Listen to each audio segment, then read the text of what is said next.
Objective, साथ ही में chapter कैसे समझे इसका पूर्णतः कंसेप्ट बताएंगे। तो हिस्टोरी का पहला चैप्टर है यूरोप में राष्ट्रवाद। तो यूरोप में राष्ट्रवाद का फर्स्ट टॉपिक देख सकते हैं, वो है वियना कांग्रेस 1815 में हुआ था। तो चलिए इसके बारे में कुछ बताएं विशेष रूप से। वियना कांग्रेस 1815 में ऑस्ट्रिया के राजधानी वियना में हुआ था। इसका मुख्य उद्देश्य था नेपोलियन का जो व्यवस्था था उसको ख़त्म करके और फिर से पुरातन व्यवस्था को लाना। इसका अध्यक्ष था मेटरनिक, और मेटरनिक ऑस्ट्रेलिया का चांसलर था, और मेटरनिक युग 1815 से लेकर आपका 1848 तक रहा था।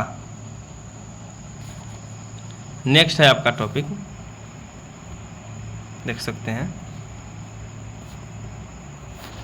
वियना सम्मेलन के बाद नेपोलियन युग का अंत हो गया। वियना सम्मेलन प्रश्न पूछ सकता है, किस सम्मेलन के बाद नेपोलियन युग का अंत हुआ?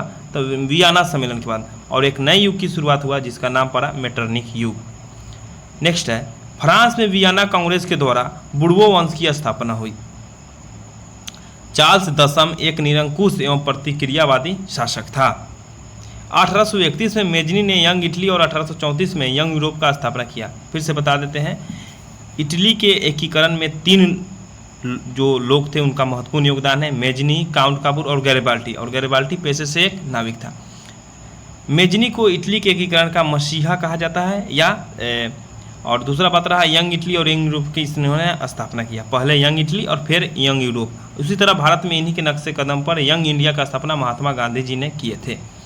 विक्टर इमैनुअल ने काउंट काबूर को प्रधानमंत्री बनाया था, और काउंट काबूर को मृत्यु जो याद कर लीजिए वो हुआ था 1862 में। विक्टर इमैनुअल ने काउंट काबूर को कौन सा पद सौंपा? तो वो था प्रधानमंत्री का पद।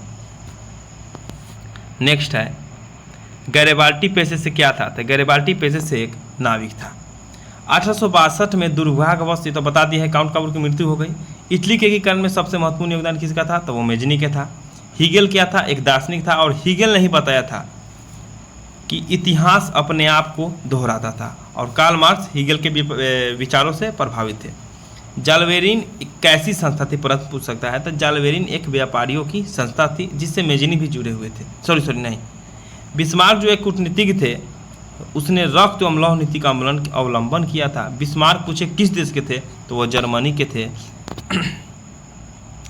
1870 में सेडॉन का युद्ध हुआ, और फ्रैंकफर्ट की संधि 10 मई 1871 ईस्वी को हुई थी। फ्रैंकफर्ट की संधि 10 मई 1871 ईस्वी को हुई थी। हंगरी की राजधानी कहाँ है? तो हम बोलेंगे बुडापेस्ट। 1829 में एड्रियानोपुल की संधि किसके साथ हुआ? तो तुर्की के साथ हुआ। इसमें मुख्य उद्देश्य था यूनान को स्वतंत्र करना। याद रखिए, यूरोपीय सभ्यता का पालना यूनान को कहा जाता है, और यूरोप का मरीज तुर्की को कहा जाता है। मैसूर के शासक कौन थे? तो टीपू सुल्तान थे। इटली एवं जर्मनी वर्तमान में किस महादेश के अंतर्गत आते हैं? तो इसका आंसर हो जाएगा यूरोप। फ्रांस में वियना कांग्रेस के द्वारा बुर्बो वंश की पुनर्स्थापना की गई। इटली जर्मनी के एकीकरण के विरुद्ध कौन देश था? तो ये आपका हो जाएगा ऑस्ट्रिया। इटली एवं जर्मनी के विरुद्ध कौन देश था? तो ये हो जाएगा आपका ऑस्ट्रिया। नेक्स्ट है जर्मन राइन राज्य का निर्माण नेपोलियन बोनापार्ट ने किया था। यूरोप के लिए किस देश का साहित्य एवं ज्ञान प्रेरणा का स्रोत है? वो हो जाएगा यूनान का। तो चलिए दोस्तों, ये था पहला चैप्टर। इसी के साथ ही अगर आप इसका PDF लेना चाहते हैं तो मेरे व्हाट्सअप नंबर 6287 9554 29 पर संपर्क कर सकते हैं। जय हिंद, गुड बाय।